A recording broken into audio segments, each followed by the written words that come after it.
আপনি কি জানেন কিছু আমল আছে যেগুলো আল্লাহ সাথে সাথেই কবুল করেন? আজ আমরা সহিহ হাদিস অনুযায়ী সেই 3টি আমল জানব। 1. মজলুমের দোয়া।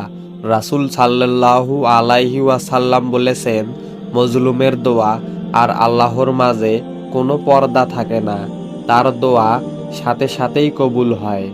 2. পিতামাতার দোয়া। মাবুদ বলেছেন, সন্তানের জন্য মায়ের দোয়া ফেরত যায় না, এটি সাথে সাথেই কবুল হয়। 3.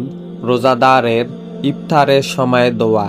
রোজাদারের দোয়া ইফতারের সময় প্রত্যাখ্যাত হয় না, সহিহ হাদিস। এই 3টি দোয়া কখনো ফিরিয়ে দেওয়া হয় না, তাই আজই শুরু করুন। আপনার দোয়া হতে পারে আপনার জীবনের মোড় ঘুরিয়ে দিতে। ভিডিওটি ভালো লেগে থাকলে লাইক দিন, কমেন্টে লিখুন আল্লাহ আমাদের দোয়া কবুল করুন এবং প্রিয়জনদের সাথে শেয়ার করুন। আর এমন আরও ইসলামিক ভিডিও পেতে ভয়েস অফ দিন চ্যানেলটি সাবস্ক্রাইব করুন।